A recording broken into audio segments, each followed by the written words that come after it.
Hello दोस्तों, welcome to toppers village. दोस्तों आज से हम स्टार्ट करेंगे chapter number 10 class 11th mathematics का। इससे पहले अपने 9 चैप्टर हो चुके हैं और उनकी जो पीडीएफ वो भी आपको मिल चुकी होगी toppersvillage.com पर। और कुछ बुक्स की मैं लिंक भी आपको यहाँ पे डिस्क्रिप्शन में दे रहा हूँ, प्लस कमेंट बॉक्स में भी दे रहा हूँ। तो आप देख सकते हो, वो अच्छी बुक्स है और बहुत सारे लोग उनको प्रीफर करते हैं। आप भी देख सकते हो बाकी बच्चे उनके बारे में क्या सोचते हैं, और अगर आपको अच्छी लगे तो खरीद भी सकते हो, अच्छी ना लगे तो छोड़ो फिर। तो अभी हम क्या करेंगे स्ट्रेट लाइन के अंदर, पहली बात तो बहुत ही इंपॉर्टेंट चैप्टर है ये। इसके इससे अगला जो चैप्टर आएगा कौन सा, कॉनिक सेक्शन, वो इसी से रिलेटेड है। मतलब ये दो चैप्टर है, कोऑर्डिनेट ज्योमेट्री से रिलेटेड है। तो कोऑर्डिनेट ज्योमेट्री में हम यही करते हैं, ग्राफ और ये सब। अब इस बार पहले तो पॉइंट आता था ओनली ना, पॉइंट और थोड़ा बहुत लाइन सेगमेंट। अब यहाँ पर लाइन आएगा, फिर बाद में कर्व भी देखेंगे, है ना, उनको प्लॉट करना सीखेंगे, ये सारी चीज़ें देखेंगे इस चैप्टर में और अगले चैप्टर में भी। ठीक है, तो पहले आज हम क्या करेंगे, इसका थोड़ा सा ब्रीफ एक तो रिवीजन करेंगे। हमने अभी तक अपनी लाइफ में क्या क्या सीखा है इसके बारे में। जैसे क्लास 10 में, क्लास 9 में जो भी चीज़ें सीखी है ना, वो आज हम पहले रिवाइज करेंगे। फिर जो नई चीज़ें हैं जैसे स्लोप और एंगल बिटवीन टू लाइंस, उनको और देखेंगे। ठीक है, तो स्टार्ट करते हैं रिवीजन से।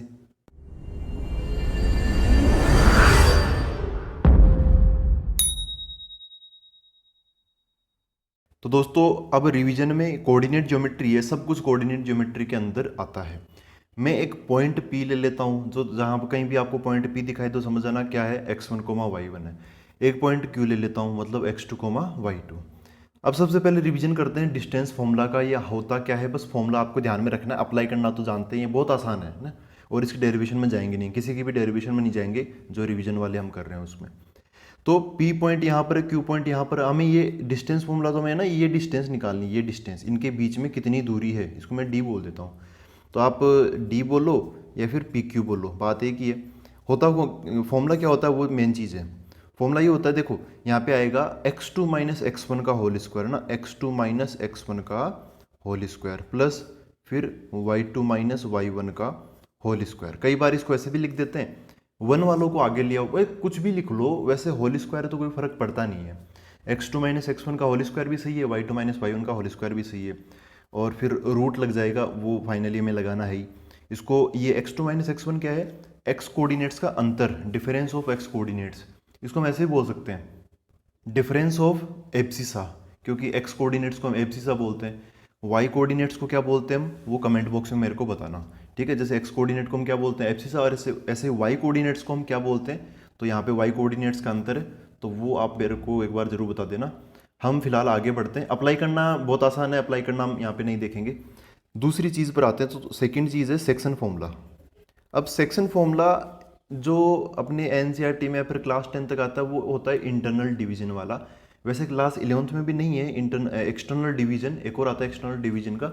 लेकिन मैं आपको बताते हुए चल रहा हूँ कि उसमें क्या करते हैं, और सिचुएशन भी बताता हूँ आपको, क्योंकि जो बच्चे IIT जेईई की तैयारी करते हैं ना, वो तो जान जाते हैं एक्सटर्नल डिवीजन। मैं आपको भी बता देता हूँ क्या होता है। देखो, इंटरनल डिवीजन, तो इसमें क्या होता है, जैसे वही बात, एक P पॉइंट मैं यहाँ पे ले लेता हूँ, Q पॉइंट यहाँ पे ले लेता हूँ। तो इंटरनल डिवीजन है इस बार, है ना, तो मतलब अंदर की तरफ होके, जैसे यहाँ पे P, ये R एक पॉइंट ले लिया मैंने R। तो R पॉइंट P और Q के इंटरनल पोर्शन में है, तो इसलिए इंटरनल डिवीजन। ये M रेशो N हो गया ना, PR रेशो RQ क्या हो गया, M रेशो N हो गया। तो अगर ऐसा है तो फिर एक्सटर्नल डिवीजन क्या होगा, EX, फिर टर्नल आ जाएगा एक्सटर्नल डिवीजन। इसमें देखो क्या होगा, इसमें ऐसा होगा कि P पॉइंट यहाँ पर, Q पॉइंट यहाँ पर है।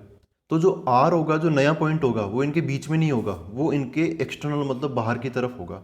कैसे, या तो आपको इसको इधर की तरफ होगा, इसी लाइन पर एकदम इसी सिद्ध में होगा, लेकिन इनके बीच में नहीं होगा। या तो इधर Q के आगे प्रोड्यूस करने से मिलेगा, या फिर P को इधर की तरफ प्रोड्यूस करने से मिलेगा।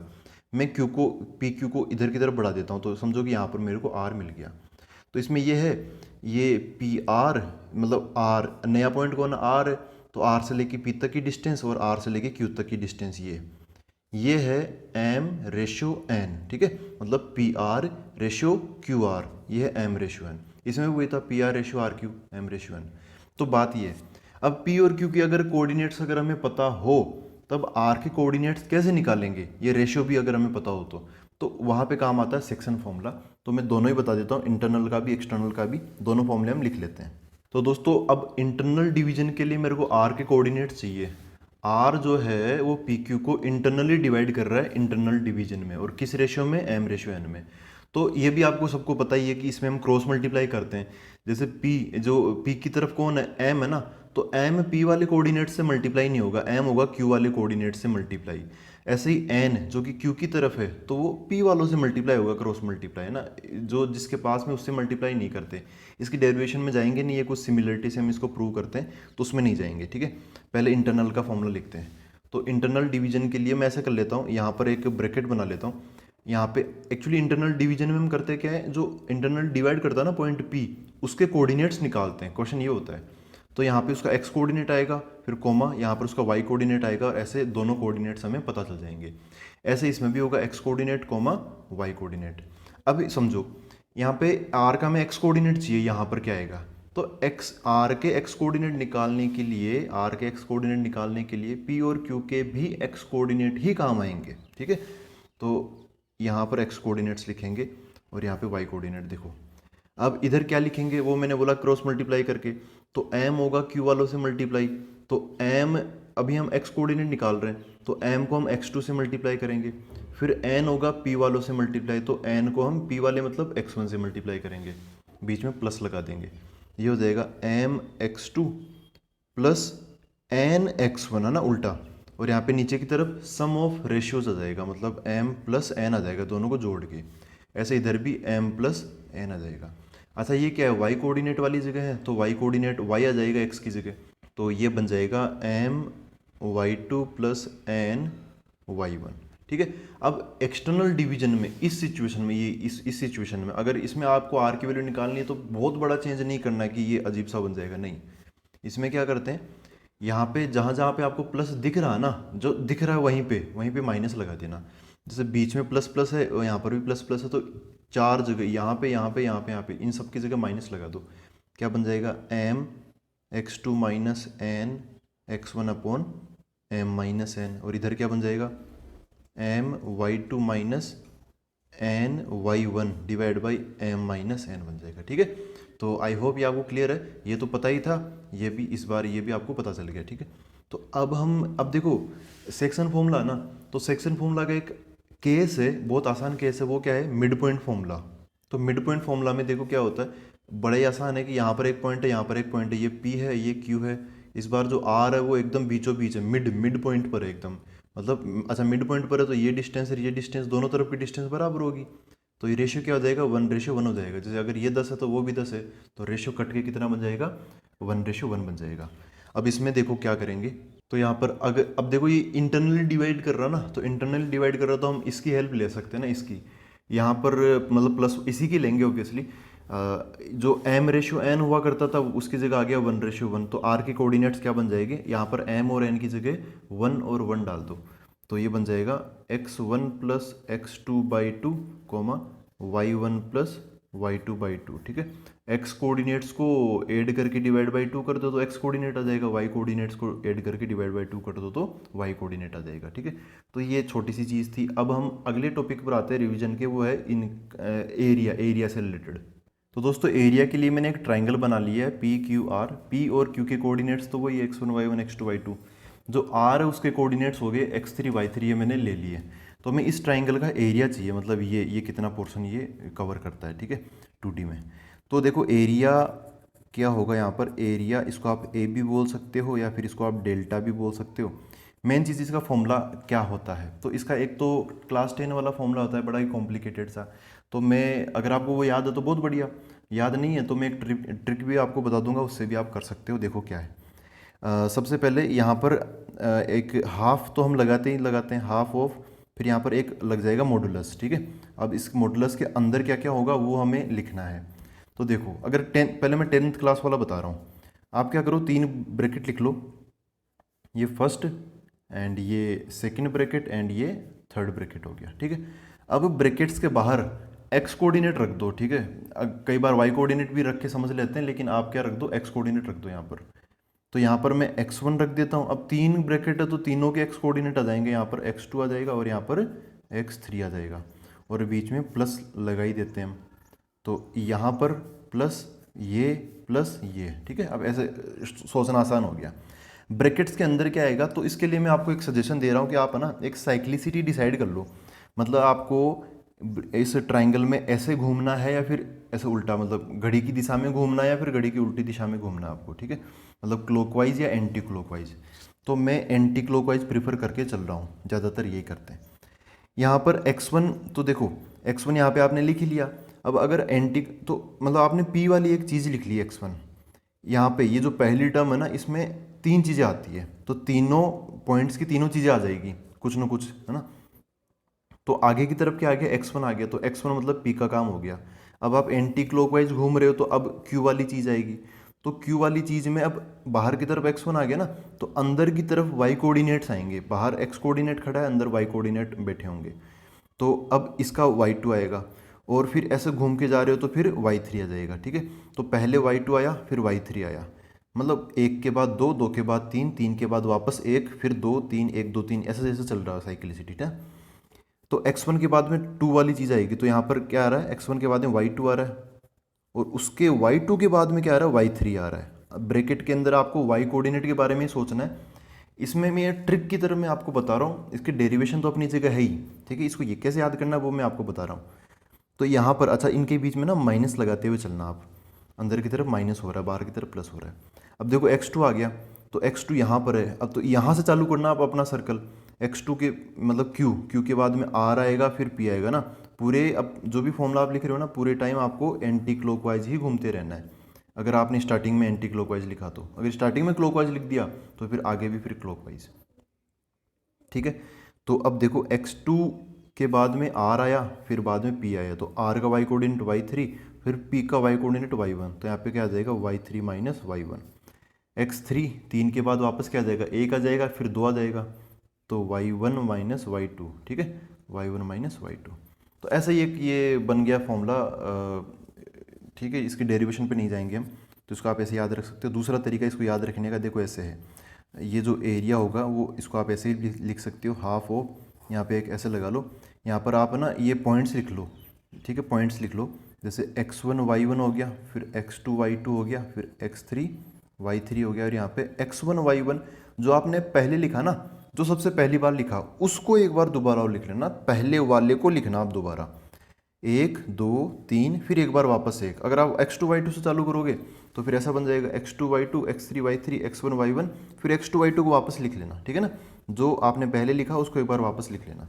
अब इसमें आप कैसे भी मल्टीप्लाई कर लो, जैसे ऐसा समझ लो कि आप इसको इसको और इसको मल्टीप्लाई करके ऐसे लिख लोगे ना, जैसे ये इसको लिख लोगे x1 y2, फिर इसको लिख लोगे x2 y3 x3, फिर y1 x3 y1, ठीक है।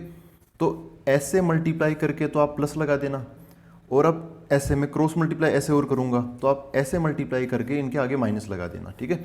और बाहर की तरफ 1/2 तो है ही। तो देखो ये क्या बन जाएगा, ये तो आगे प्लस में सारे के साथ, ये ट्रिक है, इसमें कोई कंसेप्ट नहीं है। और अब माइनस लगा के अब और चीज़ें भी आएगी, ठीक है। वो देखो क्या होगी, ऐसे मतलब ऐसे x2 y1, ये यहाँ आ जाएगा x2 y1, फिर ये x3 y2 आ जाएगा x3 y2, फिर ये आ जाएगा x1 y3, ठीक है।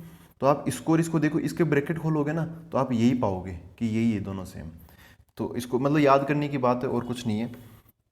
ये तरीका थोड़ा सा और बढ़िया इसलिए हो जाता है कि आप जैसे आपको ट्राइंगल, तो चलो ट्राइंगल का एरिया तो आ जाता है, क्वाड्रिलेटरल का एरिया भी अगर आपको निकालना हो तो क्वाड्रिलेटरल के तरीके से भी आप कर सकते हो।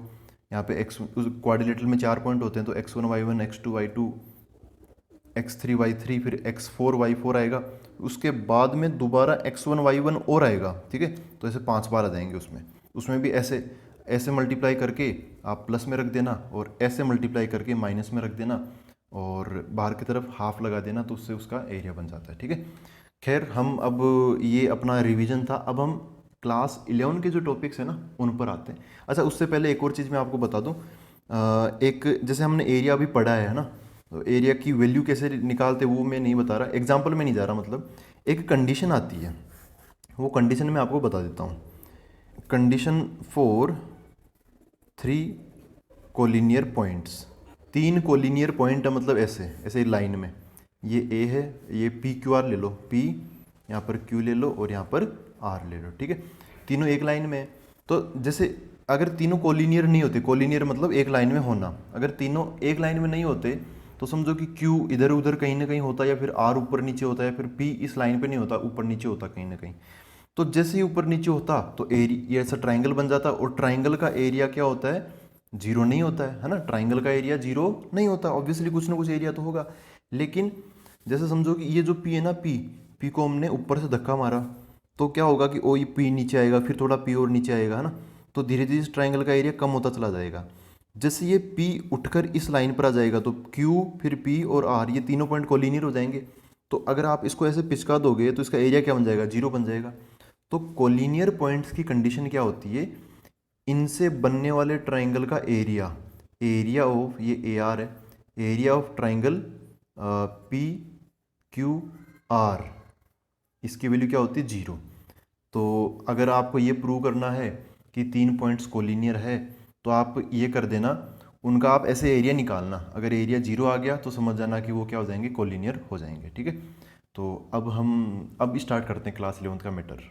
तो दोस्तों क्लास 11 में हम वैसे तो स्लोप से चालू करते हैं, लेकिन आपको उससे पहले एक छोटी सी चीज़ बता देता हूँ। एक होता है इंक्लिनेशन, इंक्लाइनेशन जो भी आप इसको बोलो।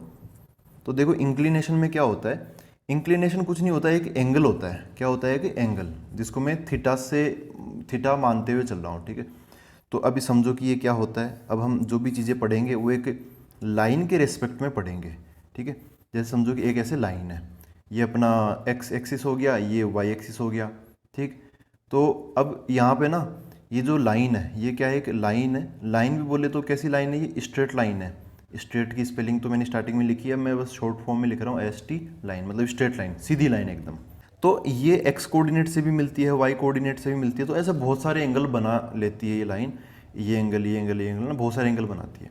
इन सभी एंगल्स में से एक्स कोऑर्डिनेट एक्स एक्सिस के साथ हो या वाई एक्सिस के साथ हो, इनमें से एक एंगल सबसे मेन है, वो है इस लाइन का और एक्स एक्सिस की पॉजिटिव साइड वाला। मतलब ये पॉजिटिव एक्स एक्सिस है ना, ये नेगेटिव एक्स एक्सिस इधर है।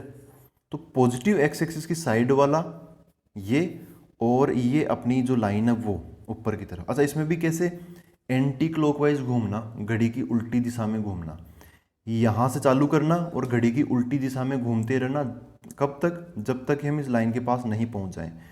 तो ये ना ऐसे घूमा मैं यहाँ पे जाके लाइन के पास पहुँच गया।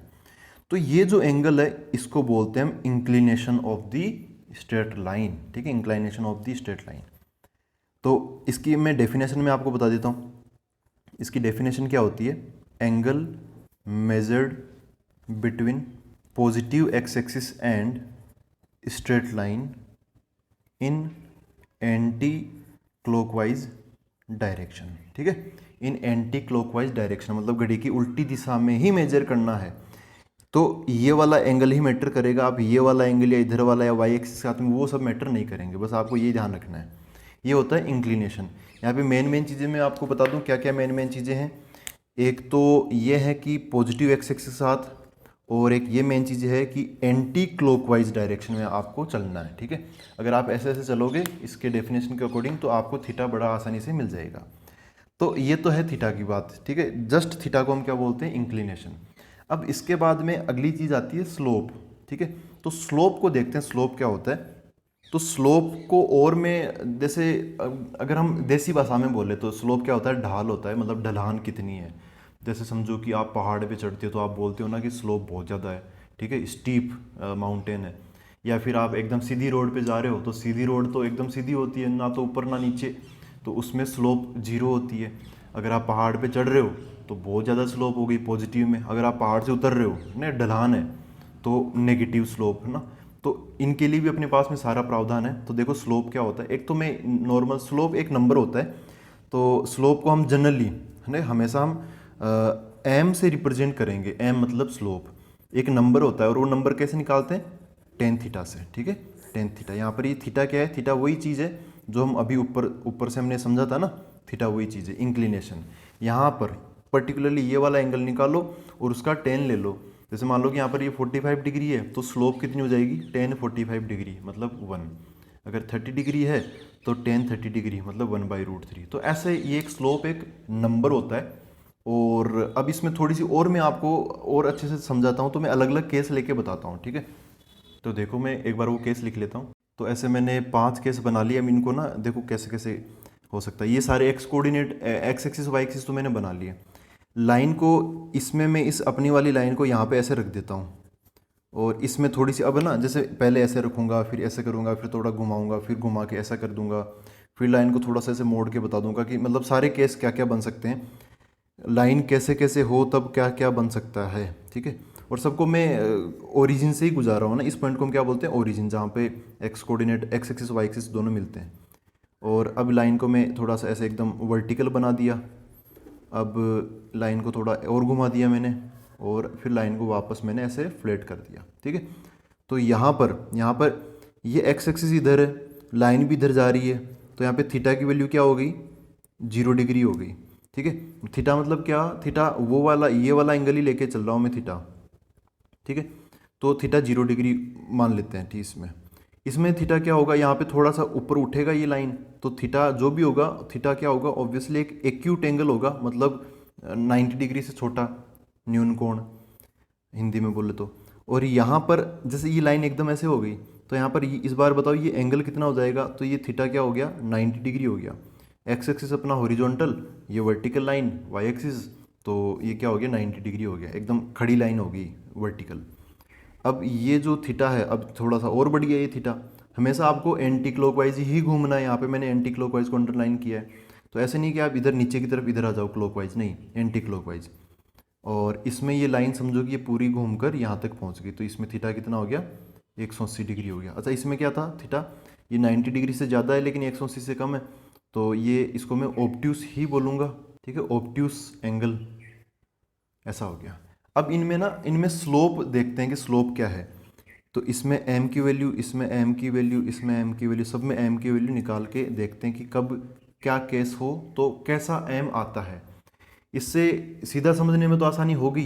एम को देख के भी आप जान सकते हो कि लाइन, मतलब लाइन पे हम चढ़ाई कर रहे हैं या फिर ढलान है, ठीक है, उतर रहे हैं। तो ऐसे देखते हैं, चलो। तो यहाँ पर एम एम का फॉर्मूला क्या है, टेन थीटा। तो टेन 0 डिग्री, यहाँ पर क्या आ जाएगा, टेन 0 डिग्री, तो कितना आंसर आ जाएगा, 0। एम की वैल्यू 0 होगी, टेन 0 ही होता है। फिर अगला है यहाँ पे थीटा जो भी होगा, यहाँ पे टेन थीटा होगा। अब देखो हमने ट्रिग्नोमेट्री में देखा था ना, ओल एस टी सी वाला रूल, ओल एस टी सी।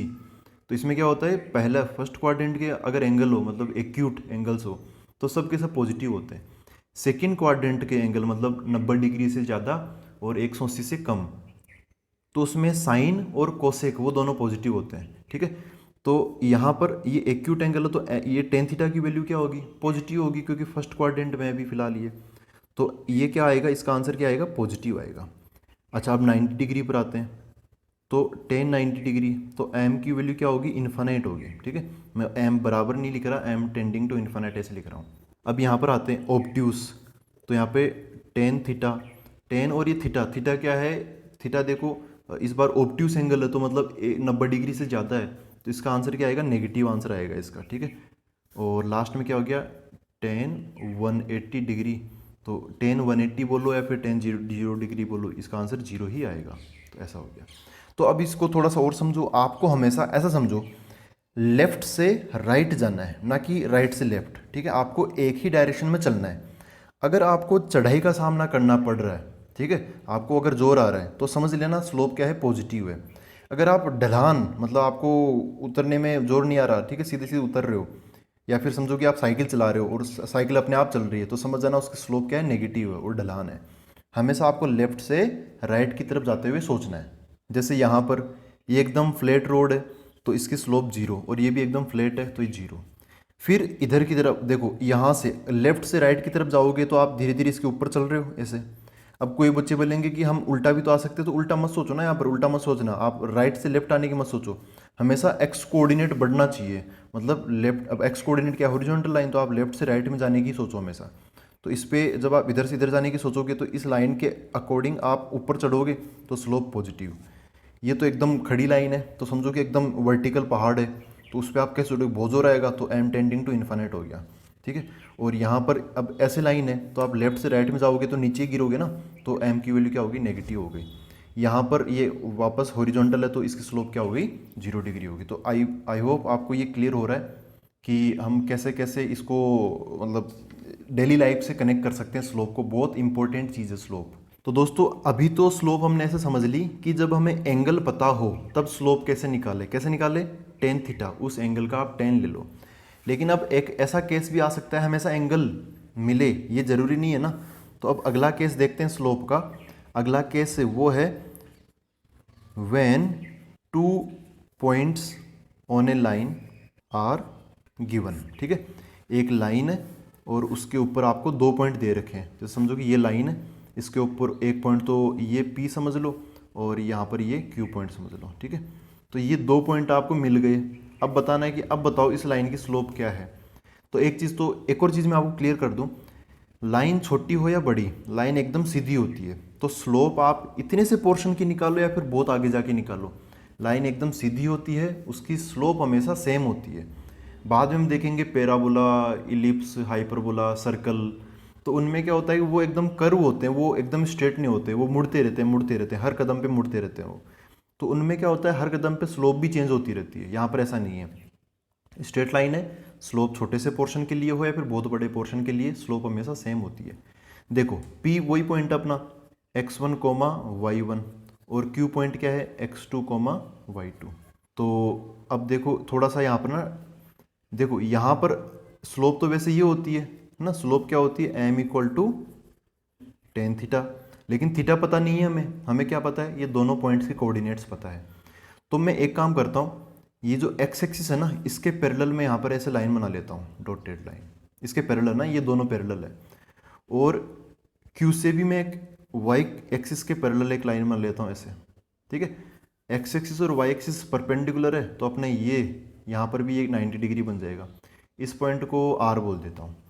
ठीक है, अच्छा एक और चीज़ देखो, जब आपने इस लाइन को और इस लाइन को दोनों को पैरेलल बनाया है तो वो होता है ना कोरस्पॉन्डिंग एंगल, मतलब ये दोनों एंगल, ये दोनों एंगल क्या हो जाएंगे, सेम हो जाएंगे। तो ये थीटा, वहाँ पर भी ये थीटा बन जाएगा। ठीक, अच्छा एक और चीज़, ये बताओ कि ये डिस्टेंस कितनी है, ये डिस्टेंस कितनी है और ये डिस्टेंस कितनी है। क्योंकि अल्टीमेटली देखो क्या है, टेन थीटा, हमें एम चाहिए, टेन थीटा चाहिए। टेन थीटा का फॉर्मूला क्या होता है, वो लाल बटा कक्का या फिर वो होता है ना PBP, पंडित बद्री प्रसाद ऐसा कुछ करके, हर हर बोले ऐसा कुछ था ना वो ट्रिक। तो क्या होता है टेन थीटा का फॉर्मूला, परपेंडिकुलर बाय बेस होता है ना, P/B, परपेंडिकुलर बाय बेस।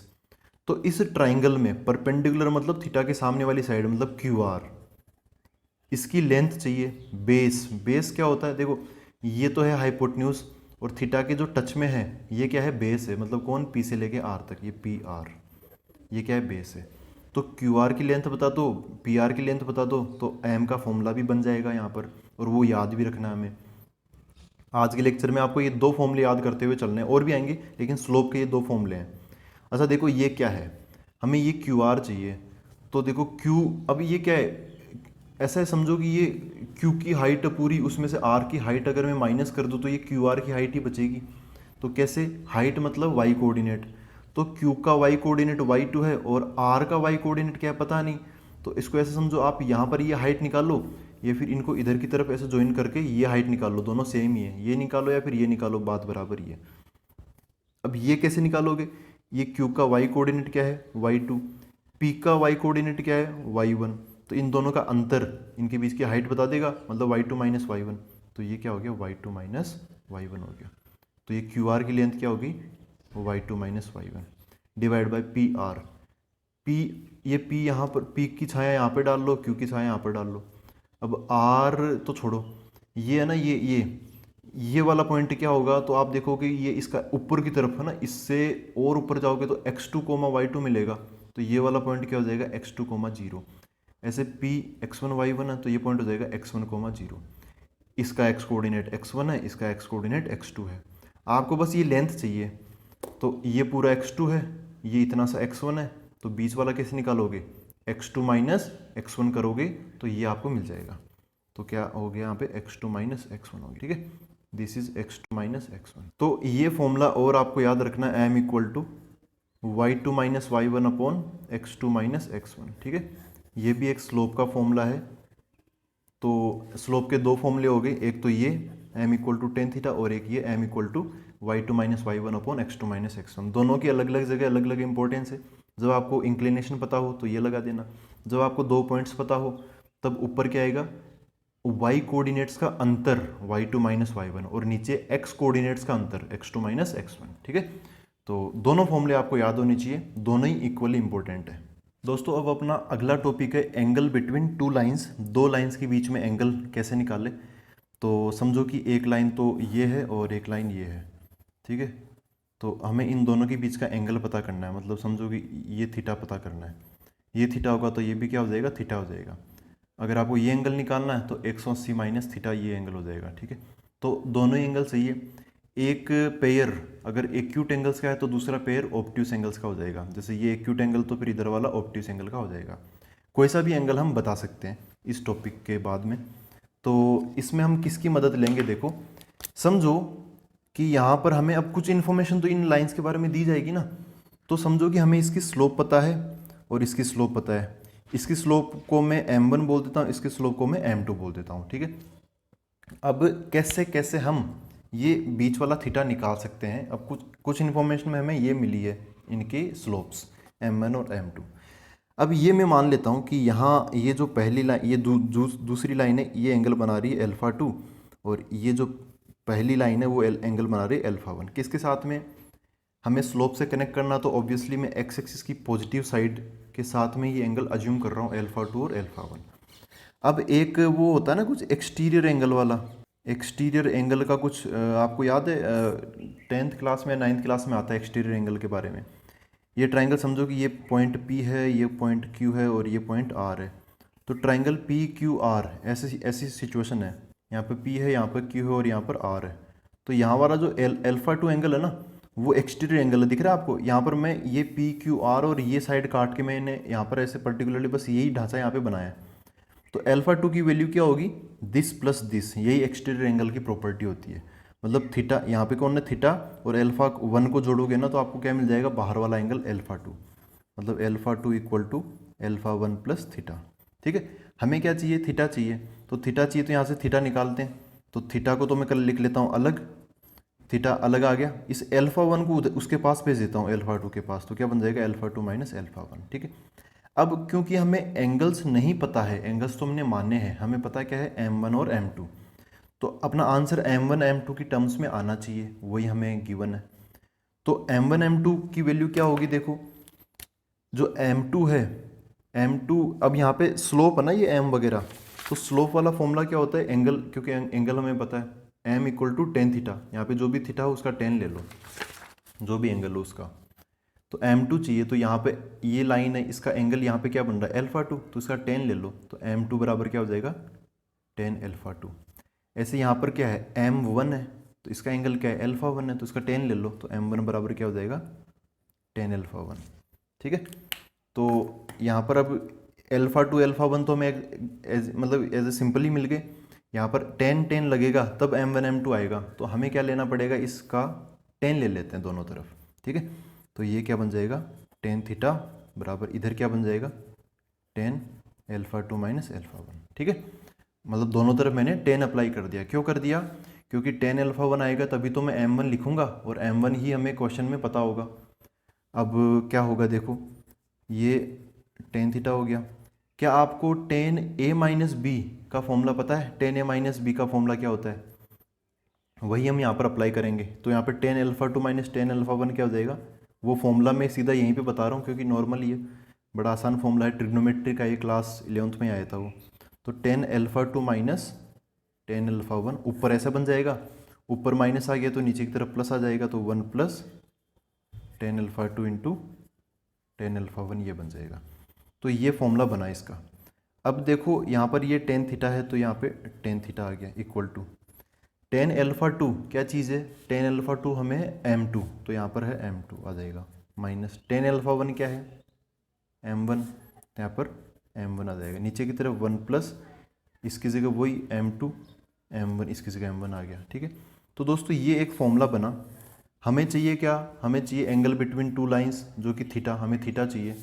तो ये थीटा हम यहाँ से निकाल सकते, टेन को उधर भेज देता हूँ तो थीटा हमें मिल जाएगा, अभी बाद में भेजेंगे इसको।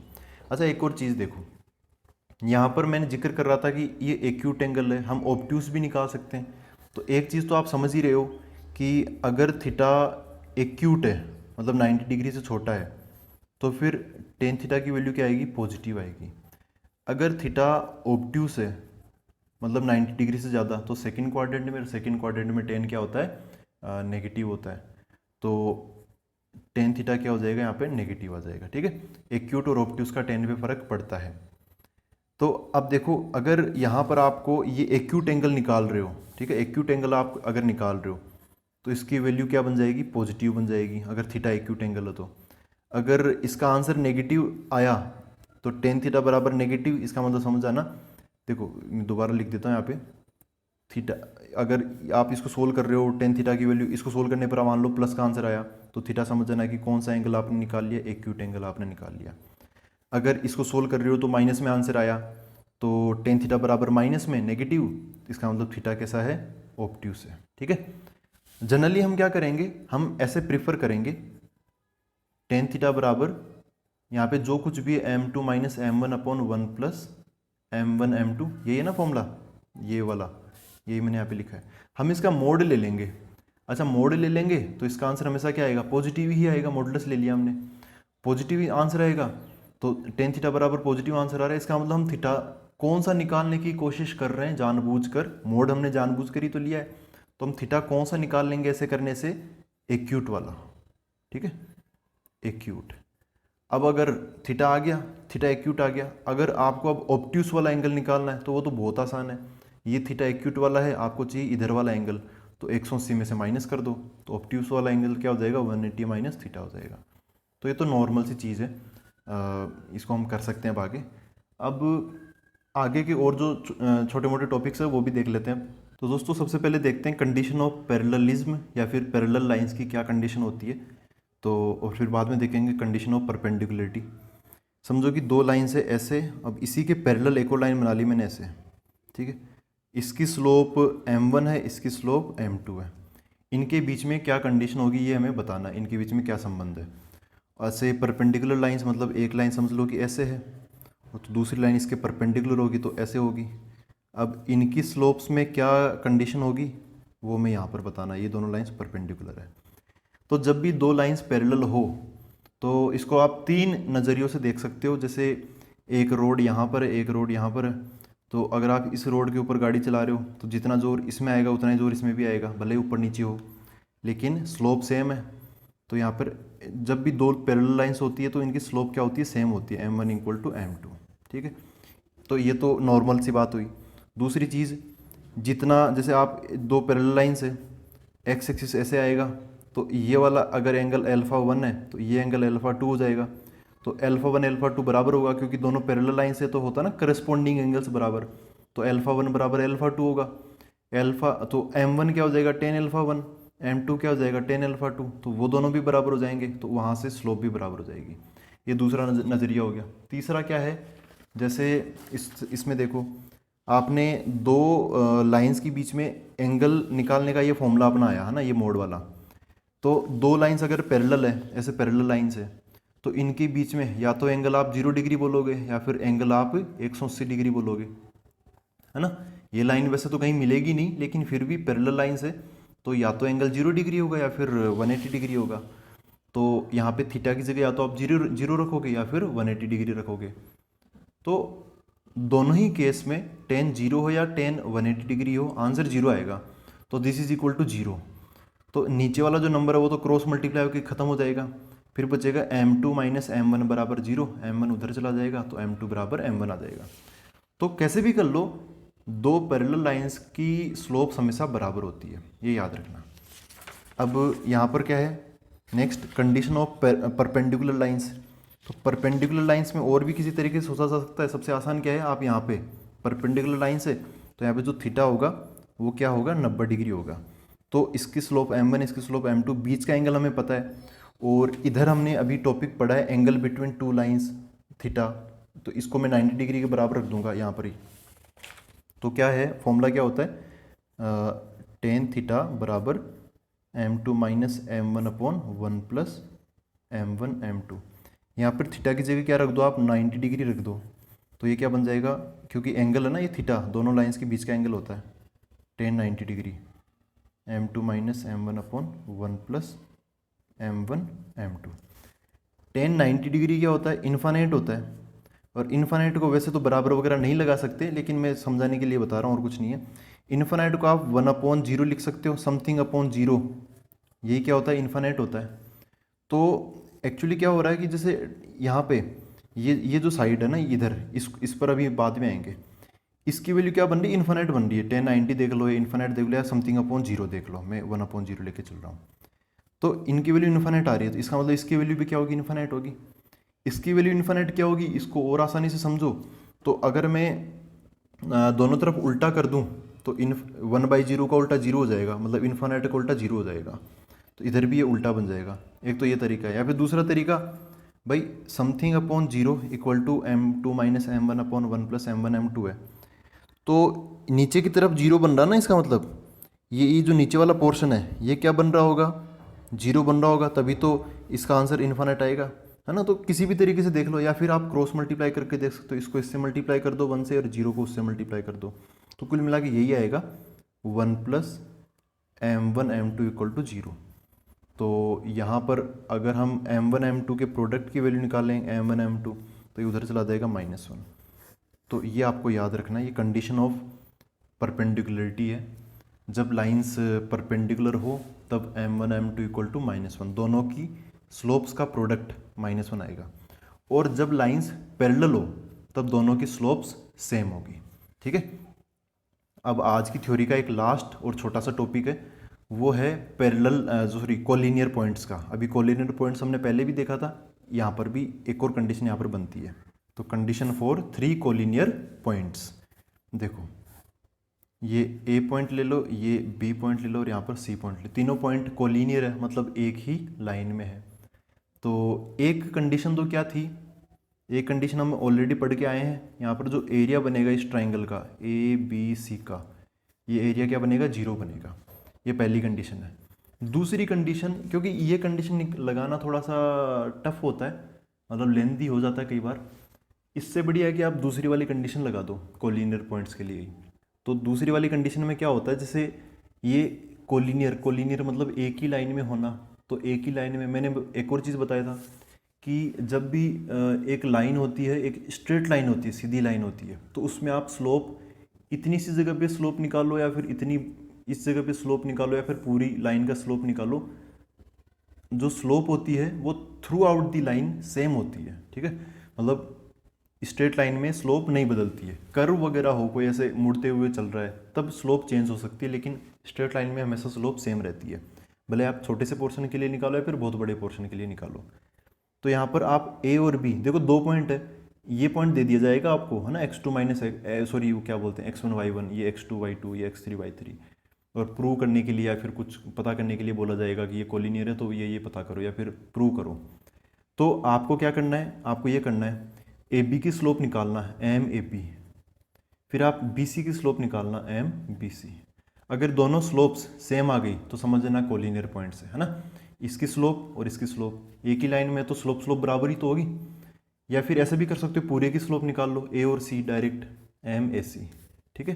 तो ऐसे कोई सी भी दो पॉइंट ले लो, तो दोनों से आप स्लोप निकाल लो, तो हमेशा ऐसे तीनों स्लोप्स की वैल्यू सेम आएगी। और स्लोप निकालना आपने सीख ही लिया अभी पिछले वाले टॉपिक में, जब भी दो पॉइंट्स पता हो तो दो पॉइंट्स का स्लोप ऐसे निकालते हैं, जैसे यहाँ पे पी और क्यू का ऐसे निकाला हमने, ठीक है। तो ये था।